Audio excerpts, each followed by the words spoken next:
Assalamualaikum warahmatullahi wabarakatuh. Halo, apa kabar teman-teman semua?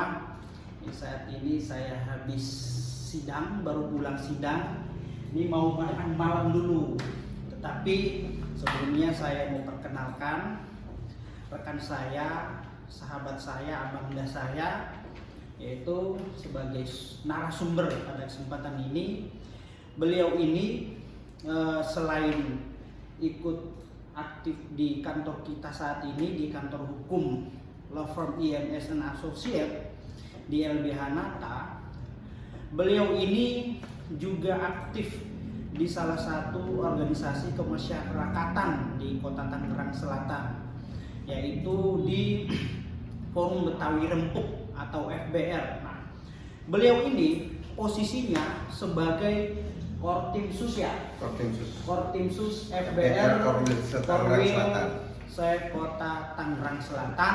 Nah, terus kemudian beliau ini namanya Andi Aferi Amrani SH atau biasa disebut dengan Daeng Ferry. Nah, siapa yang nggak kenal beliau di wilayah Kota Tangerang Selatan, bahkan Jabodetabek. Nah, beliau ini ya, kenapa sehingga tiap hari aktivitasnya sekarang berada di kantor hukum atau law firm, atau mungkin saat ini ya dia sudah sering mobile di wilayah pengadilan, di polres-polres, melakukan rangkaian pendampingan terhadap orang-orang yang butuh pendampingan hukum ya. Ini dia termotivasi ya.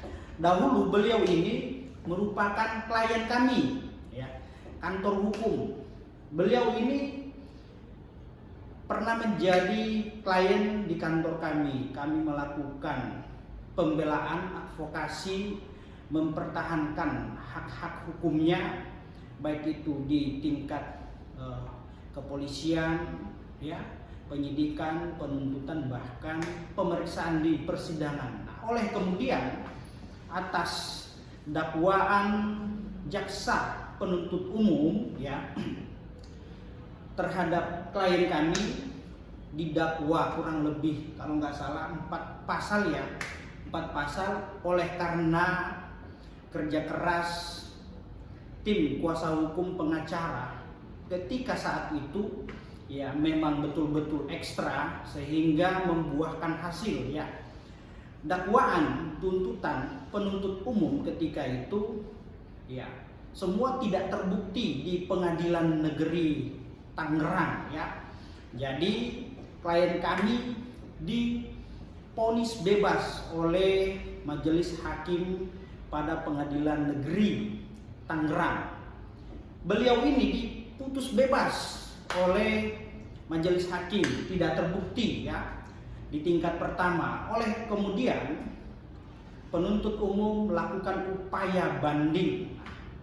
Lakukan upaya banding juga, hasil putusan banding pada tingkat pengadilan tinggi menguatkan putusan tingkat pertama. Nah, kita menang lagi teman-teman. Nah, oleh kemudian penuntut umum ya juga melakukan upaya hukum selanjutnya, yaitu upaya kasasi ya, kasasi pada Mahkamah Agung. Nah, oleh kemudian Mahkamah Agung memutus ya, sehingga menguatkan juga putusan tingkat pertama, tingkat banding, bahwasanya klien kami Andi Aferi Amrani alias Daeng Ferry, Panglima Kortimsus FBR Kota Tangerang Selatan ya, dinyatakan tidak bersalah atas dakwaan tuntutan penuntut umum ketika itu. Bayangin loh ya, kurang lebih 9 bulan kami dan tim dari law firm IMS & Associates LBH Nata berjuang secara keras, akhirnya membuahkan hasil ya. Saudara saya, kanda saya, abang saya, dan hari ini menjadi rekan partner di kantor hukum kami ya. Beliau ini didakwa 4 pasal dan semuanya tidak terbukti di pengadilan berkat kegigihan, kerjasama, kerja keras tim penasehat hukum ketika itu. Nah, inilah teman-teman. Jadi kenapa kemudian Bang Ferry ini atau Daeng Ferry biasa dipanggil atau Panglima biasa disebut ya, ini mau menjadi seorang advokat ya, sehingga dia bergabung dengan kami hari ini di kantor hukum.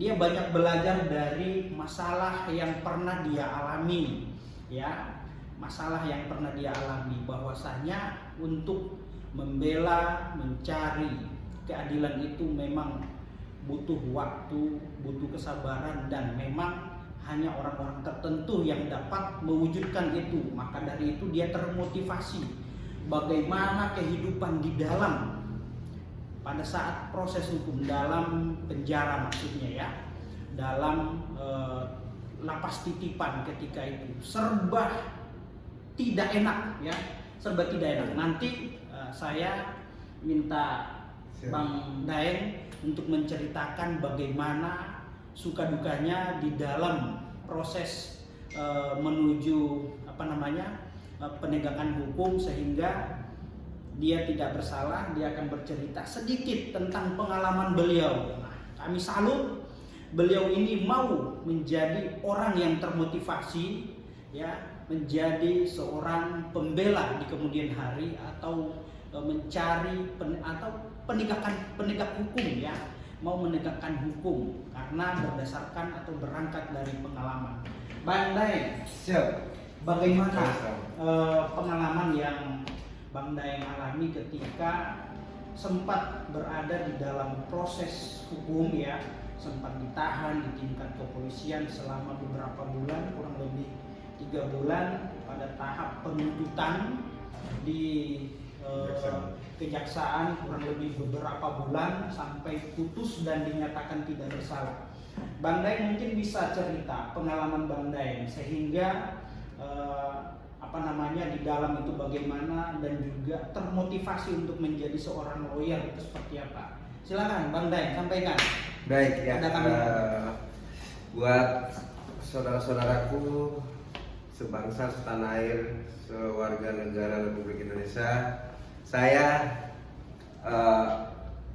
Andia Ferry sebelumnya mengucapkan banyak-banyak terima kasih dahulu Bang Isram kepada saudara-saudara yang ada di kantor law firm IMS and Associates dan juga LBH Nata yang tak henti-hentinya berjuang dengan sukarela, ikhlas untuk memperjuangkan keadilan perihal kasus saya kemarin.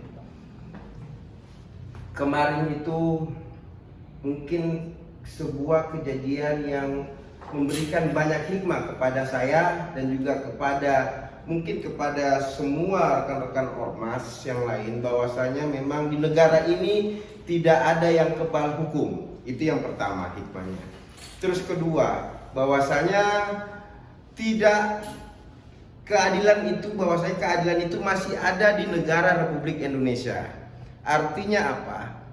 Artinya ketika sebuah persatuan ataupun sebuah wadah ataupun sebuah asosiasi benar-benar memperjuangkan hak kliennya dan melihat titik kebenaran di dalam kesalahan, maka insya Allah akan terbukti juga yang mana benar dan mana yang salah.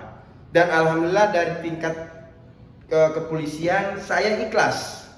Saya juga tidak memohon bahwasanya jangan diperadilankan, dan di tingkat kejaksaan P21 pun, di pengadilan pun saya tidak meminta eksepsi dakwaan karena saya ikhlas, karena saya tahu persis bahwa saya tidak bersalah.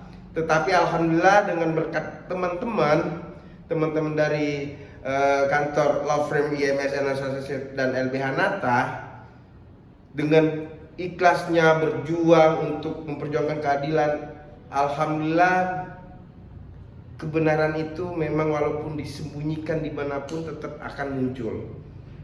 Jadi saya salut kepada teman-teman law firm di IMS ini, bahwasanya memperjuangkan kebenaran itu benar-benar sangat ikhlas menunjukkan bahwasanya keadilan di Indonesia masih ada, dan sebuah fenomena yang terjadi pada saya itu semoga menjadi hikmah kepada semua pihak, bahwasanya jangan pernah melihat kesalahan dalam kebenaran, mencari-cari kesalahan, tetapi melirik kebenaran di dalam kesalahan. Artinya jangan pernah mencari-cari kesalahan, tetapi melihatlah kebenaran. Itulah keadilan sesungguhnya. Dan juga saya mengucapkan terima kasih banyak kepada pihak kepolisian, pihak kejaksaan, pihak pengadilan, bahwasanya sudah benar-benar menunjukkan rasa keadilan. Mungkin itu aja dari saya, dan saya termotivasi menjadi advokat karena di dalam sana, Bang Isram izin, di dalam sana itu banyak saudara-saudara kita itu yang memang dia bersalah, dia bersalah, tetapi ada sesuatu hal yang dia bisa sampai seperti itu. Jadi makanya saya ingin menjadi advokat untuk membela teman-teman yang terzolimi dan juga orang yang tidak yang keliru, dengan artinya dia tidak bisa mendapatkan pendampingan hukum yang sangat maksimal gitu. Sip, teman-teman, itu tadi apa yang disampaikan oleh Bang Daeng, Bang Ferry Amrani terkait masalah kasus yang pernah dia hadapi, tapi oleh kemudian pengadilan baik itu tingkat pertama, banding dan kasasi menyatakan tidak bersalah. Beliau ini tidak bersalah dan begitu ikhlas menerima punishment, hukuman, ya, meskipun pada amar putusan menyatakan bahwasanya pihak-pihak yang telah melakukan kekeliruan terhadap klien kami, ya, ini harus memberikan atau merehabilitasi, ya, nama baiknya. Tetapi beliau menyatakan tidak usah, saya sudah mengikhlaskan dan ini menjadi pelajaran bagi saya, ya. Ini banyak belajar dari pengalaman yang telah dia alami, dia lakukan selama kurang lebih 9 bulan. Bayangin, 9 bulan terpisah dari anak, istri, keluarga, berada di dalam satu ruangan yang pengap, hampa, panas, ya. Bayangin, ruangannya mungkin ya 2x3 atau berapa kali berapa, di mana di dalam ruangan itu ya penuh sesak dengan orang-orang, ya. Kita nggak tahu ya warna-warninya rasanya bagaimana. Cukup Bang Daeng saja yang mengalami, merasakan akan hal itu, ya. Tetapi ini perlu kita jadikan sebagai motivasi atau introspeksi diri, bahwasannya apa yang disampaikan oleh Bang Daeng tadi, Panglima, bahwasannya sebesar apapun kekuatan seseorang, sebesar apapun pengikutnya, organisasinya, apabila dia melakukan pelanggaran atau penyimpangan dari hukum, maka hukum tidak segan-segan akan memperlihatkan keadilannya. Itu ya teman-teman, ya. Jadi tidak ada orang yang kebal hukum, ya, meskipun dia merasa besar, punya pasukan, punya organisasi yang luar biasa. Tetapi ketika sudah bermasalah dengan hukum, maka ya negara tidak akan takut kepada siapapun, ya, selama itu dalam kondisi benar. Maka dari itu teman-teman, ya, semoga apa yang kami sampaikan pada kesempatan ini dapat dijadikan sebagai pelajaran motivasi hidup, bahwasanya ya keadilan di negara kita itu masih ada, ya. Nah, kalau bahasa daripada filsuf-filsuf yang telah mendahului kita, bahwasanya ya keadilan akan tegak walaupun langit itu runtuh. Oke teman-teman, demikian apa yang saya sampaikan. Semoga bermanfaat. Jangan lupa share, subscribe channel video ini. Apabila ada yang hendak mau didiskusikan, silakan tulis pada kolom komentar. Kita berdiskusi di sana. Oke teman-teman, ya sekian. Ini ada kawan saya namanya Bang Aslam juga sebagai pembela publik, ya. Halo Bang Aslam. Siap bang, Apa yang mau disampaikan Bang Aslam? tetap semangat. Tetap Mantap. semangat. Mantap. Ini adalah senior associate di kantor hukum Law Firm IMS. Dan asosiat. Mantap. Serta LBH Nata. LBH Nata. Oke Bang Aslam. Siap bang. Mantap. Mantap. Nah, ayo kita makan dulu. Salam keadilan. Salam keadilan. Mantap banget.